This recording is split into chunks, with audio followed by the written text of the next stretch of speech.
I'm going to start today by reading the scripture. It can be found in Matthew chapter 5, verses 13 through 16, or on page 683 in your pew Bible if you'd like to read along. You are the salt of the earth.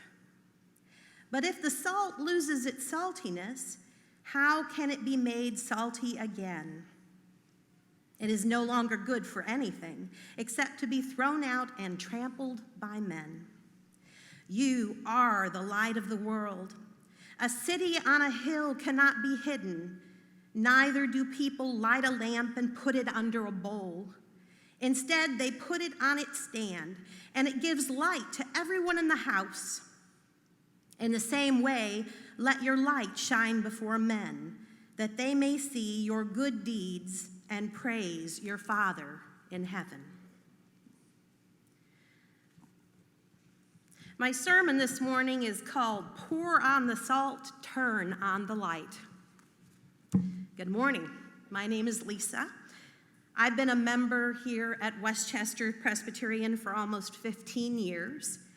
Tyler approached me a few weeks ago about filling the pulpit this morning, and I immediately said yes, which took him by surprise.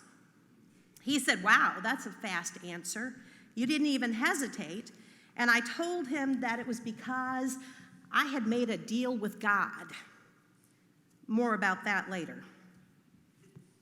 A couple of my mom's sayings growing up was, be salt, show them light. I grew up in the Baptist church. I became Presbyterian over 20 years ago when Tim and I talked about getting married. I tell people I'm a Presbytist or a Baptisterian. The phrases are interchangeable. I cherish my Baptist upbringing. My parents raised me and my brother in the church, and we were very, very involved. My daddy was the chairman of the deacons. He still is today in his church at age 90.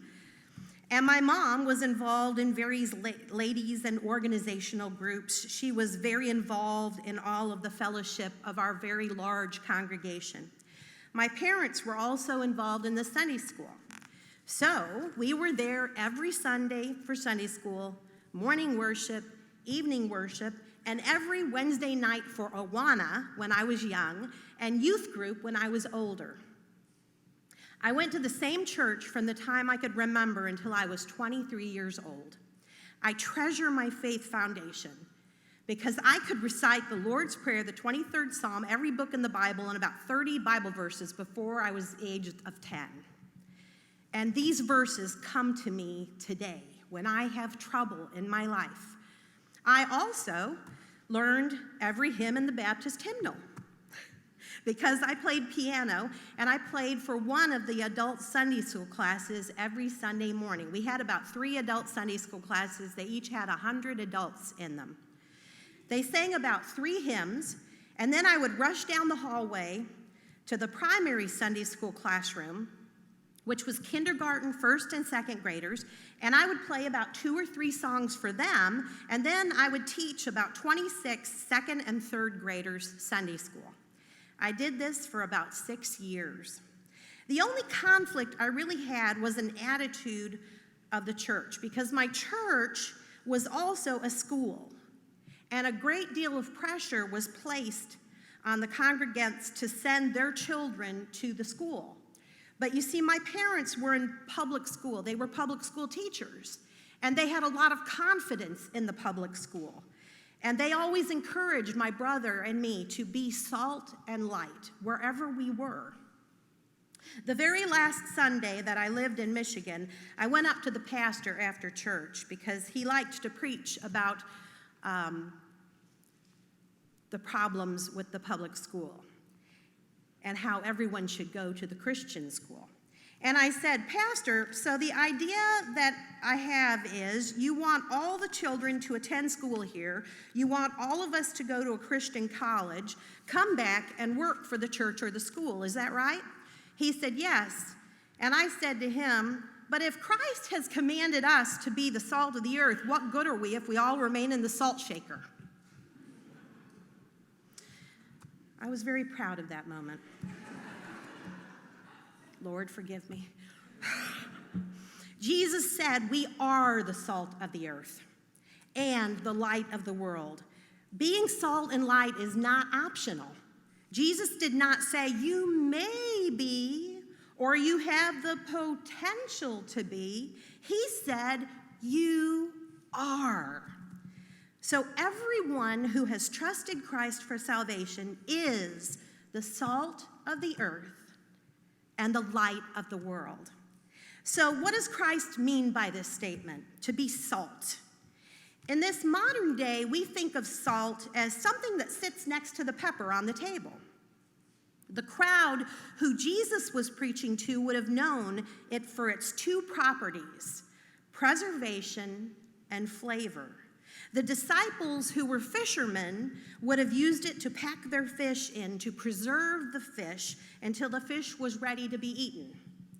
So we as Christians should preserve the people and the world around us from decay, to help preserve them so they can come to know the Christ and the love that we know.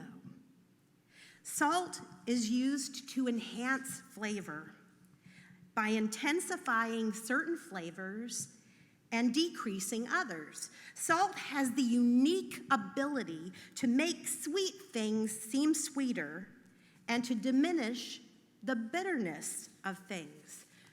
Jesus seemed to be saying that those two who were in step with God would make the world a more enjoyable place by making the sweet things sweeter and the bitter things less bitter.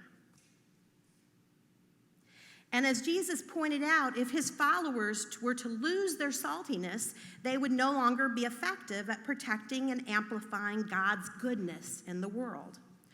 To be salt means to deliberately seek to influence the people in your life by showing them the unconditional love of Christ through our deeds. Now, the people who Jesus talked to most likely got their salt from the Dead Sea. It wasn't pure sodium chloride like our salt today, which cannot lose its saltiness. It was most likely mixed with other minerals, wasn't as pure, and could lose its flavor. When their salt became tasteless, they could not make it salty again. It is no longer good for anything except to be thrown out and trampled under the foot of men. Tasteless salt was good for nothing. Historians and archaeologists tell us that one could walk down a street and find salt that had been thrown into the street because it wasn't good for anything. So they tossed it into the street. It was useless for cooking. It was useless as a preservative. It was useless to sanitize things or for flavoring in food. Tasteless salt is basically worthless. And as a result, those who walked by would trample on it. So we, as Christ's disciples, need to be salt that is useful, that is effective, and makes an impact and impression on those around us. We are also to make others thirst after what we have. Salt makes you thirsty, right? Thirst for the drink of Christ, who has declared himself the living water. Light. What does he mean by this? I have a film clip to share with you. Up and down. Cricket. Yes. We appreciate the gesture, but we won't be needing your fancy gadgets. Just your voice. Fine. This little light of mine, I'm gonna let it shine. This little light of mine, I'm gonna let it shine. This little light of mine, I'm gonna let it shine. Let it shine, let it shine, let it shine. Hide it under a bushel, yo! Shine, shine, shine, shine, shine!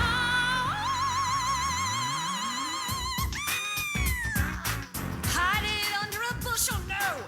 I'm gonna let it shine. Hide it under a bushel, no! She's gonna let it shine! Let it shine, let it shine, let it shine.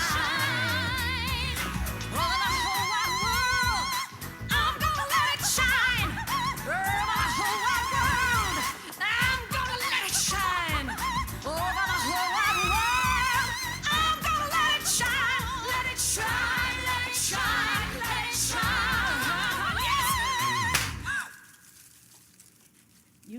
laugh.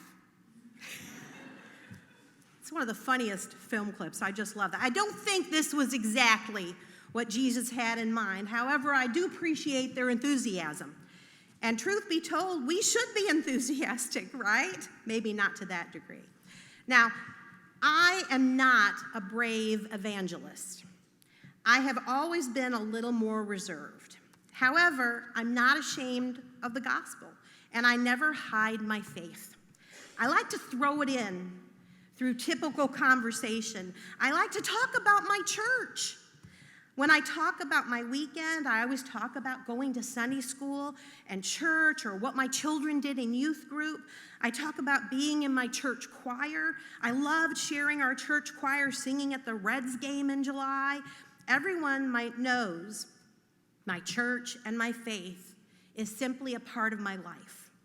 And my mom is the same way. I'm throwing this in because last night I was talking to my mom, and she and my dad went to one of their town celebrations, and this gentleman came and asked if he could sit on the picnic table beside her. They talked for a while, and then my mom said her usual line when she shares her faith, "Well, where do you go to church?" And the man said, well, he'd never joined a church, and my mom pointed to her church and said, well, I go right there. We're a really friendly church. You should come. The man and my mom talked some more, and he ended up helping her walk to her car yesterday. Who knows what will come of it? But my mom said, wouldn't it be great if he walked into the doors of our church tomorrow? I'm going to call her after church today and see if he showed up. Back to light. Because most of us have never known a world without electricity, we may miss Jesus' main point. He was talking to people who lit the darkness with oil lamps. To cover it with a clay pot would have been ridiculous to the people he was talking to. They knew that they had to put the lamp in a place where it would cast the most light. The only reason to light the light was so you could see. Light is a powerful thing. Have you ever been to Mammoth Cave on a cave tour?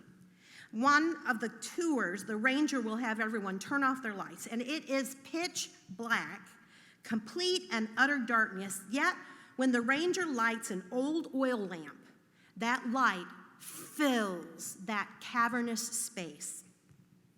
Our faithfulness should be like that light and evident to all. Light cheers and brightens, and without our hope in Christ, this world would be a dark and gloomy place indeed. The behavior of God's people should be a light that draws others to it. Outsiders should be drawn to praise God when they see how we live our lives as Christians. And as Christians, when we come together, there's a glow for the Lord that we cannot create individually. We shine the brightest when we shine together. I've been involved in theater since I was 17 years old in high school. And Jane, if you could put up that first picture, please. That's me at 17. And next, through the years, I've been in 45 productions and have assisted in over 50 productions as director, producer, stage manager, costumer, props, lights, and marketing. I'm a nun in that picture. Next, I even founded Ovation Theater Company back in 1997. Next. We produced 5 shows a year at the Aronoff Center, and I was managing director for 9 years, until having a full-time job and family had to become my priority, and I stepped away from the group and the running of the company. Next. I have had the immense joy of meeting so many people of all ages, of all walks of life from all over, people who have had trials and tragedies in their lives, some people who were broken at times, many who were hurting. Next. Oh, there I'm a nun again. Many have become lifelong friends. Next. And many I did one show with and I have never seen again. Next. Oh, there I'm a nun again. I was a nun 9 times of the 45 productions I did. Just letting typecast, I don't know. That was when I was Maria in The Sound of Music. I have always tried to be salt and light like my mom taught me to be. Next. That was the last show I did with my brother at the University of Kentucky. It was a musical called Sweeney Todd, the Demon Barber of Fleet Street. Next. That was the show I met my husband. I'm in the teal dress far left, and he's in the white uniform far right. Next. That was when I was Hello Dolly down at the, I was Dolly in Hello Dolly at the Aronoff Center. Next. And I got the whole family involved. Some of you came and saw this production at the Aronoff Center. That's my husband and and hold it right there, Jane. I want to pause here at this one picture. This was taken when I was 18. Where am I? I'm in the teal shirt down on the ground. I was in a production of The Pirates of Penzance. Here we are, a group of kids goofing off during a break in rehearsal. Seemingly giddy, not a care in the world. Sadly, in this picture, there is someone who is struggling and continued to struggle with alcohol for the rest of their life. There was someone who was being sexually abused by a family member. There was someone who is struggling with an eating disorder. Someone who is struggling with life and contemplating suicide. Someone who was already making terrible choices in relationships and would continue to do so until just recently. Someone whose home life was unimaginable and made her feel like she couldn't go on. Did I know any of this at that time? Absolutely not. I thought everyone was exactly how they look in that picture. Happy, had a stable and loving home life like mine. I found out all these stories many years later. I'm only going to share one story, and I've been given permission to do so. But before I go on, I want to point out my friend Anna. She's the tall girl in the middle with the guy on her shoulders. Next slide, please. Anna and I were buddies. Anna was a very boisterous girl who came from a very loud Romanian family. I knew a lot of her brothers and sisters.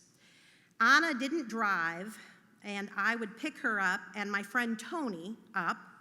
Tony also didn't drive, and they lived in the same neighborhood, and I would bring them to and from rehearsals. We were involved in several shows together. After rehearsals, we would either go to Tony's house or we would go to my house, never to Anna's. We would go to Denny's where we could get a bottomless basket of fries for 50 cents and sit there for hours sharing our hopes and our dreams with one another. We all went our ways, and for many years we communicated, but we were busy with college, jobs, grad school, establishing our careers and families. And next, Jane. Thanks to Facebook, we reconnected and were able to meet up with one another on occasion. Just a few years ago, I scheduled to meet up with Anna at one of our favorite Polish restaurants in Detroit. And this was when this picture was taken. Right after this picture, she told me she wanted to say something to me. She reached across the table, took my hand, and she began to cry. And she thanked me and Tony for being the salt and light in her very dark world during the time we knew each other. And she told me something I had no idea up until that point. Her stepfather was a terribly verbally and emotionally abusive person. Her mother and her siblings lived in fear of him. She witnessed him beating on her mom, and when she grew up and got big, she actually stepped between the two of them and told him to never touch her mom again. Anna had never told me any of this, which is why I always stress to my children, and I stress to you, to be kind to everyone, because you never know what someone is going through at home. I have no idea. When I look out at you, I know there are some broken hearts out there. I know there's some troubles, but you come with a smiling face to church. We have no idea what each other is going through. We don't know what they're experiencing in their lives, in their homes, just how broken they may feel they are. I've experienced this type of interaction several times over the years. People will say, I know you have a strong faith, and I need your advice. Or, I remember in school how you would talk about your church and God. Or, will you pray for me? Or, I know you pray, and I need your help. I auditioned for a production recently, the musical Mamma Mia. I really wanted to be in the show. I wanted a specific part, and I wrote on my form that I would not take a chorus part, and I made a deal with God. I said, God, if you let me be in this show, I will serve more readily. I will say yes when asked. Then I thought about it, and I said, okay, that's not a good thing to say to God. So, okay, God, I'm giving this up to you, and I don't have to be in the show. Put me where I can be salt and light. Well, I didn't get a part. I was very disappointed, and I cried. We actors deal with rejection in various ways. I cry. And then after I cried, I was like, okay, God, well, I guess I didn't need to be there. You know where I need to be. And 3 days later, I get an email. The production crew said, well, I had not stated I would accept a chorus part, but the director really wanted me to be in the show. Would I take a chorus part? So I accepted. The first rehearsal, I went up to a young girl who was playing one of the leading roles, and I asked her what she did in real life. That's what us actors do, because we all act as a side job. She told me she was a songwriter and a musician, but she was taking care of her mom, Janet, who is fighting cancer. I told her Janet would be on my prayer list, and I gave her a hug. And I took my prayer list very seriously. Another one of my castmates asked me to friend her on Facebook, and I noticed on her religion status that she listed atheist. I view this as a wonderful opportunity. Next, Jane. My friend Anna, this is the happy ending. My friend Anna became a teacher and has taught at Gabriel Richard High School for 25 years. She is salt and light at her school. She is greatly revered and greatly loved by colleagues, students, former students, and their parents. It is because of her that I went to Ireland and Scotland this year. This is us by the Peace Wall in Belfast, which separates the Protestants from the Catholics. Anna is Catholic, and we wrote together on the wall, Anna, Catholic, and Lisa, Protestant, friends for 37 years. We treasured this moment because had we grown up anywhere else besides Warren, Michigan, we may not have known each other. Had we grown up in Belfast, we would have never crossed paths because there is still such a separation between the Catholics and the Protestants there. She let me go free as a chaperone on this amazing journey. I became very overwhelmed on several occasions, and I said to her, I could never pay you back for this. And she simply said to me, many years ago, you drove me to rehearsals.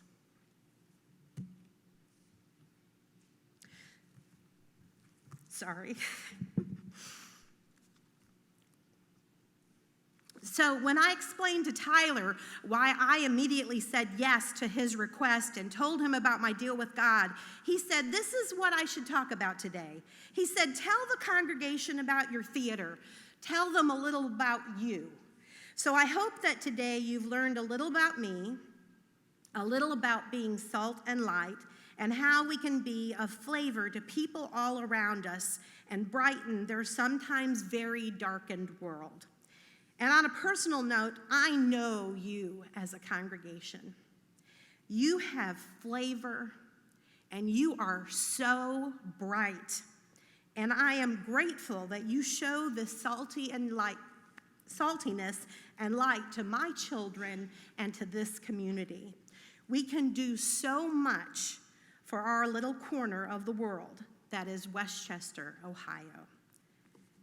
And that, my friends, is your message for today.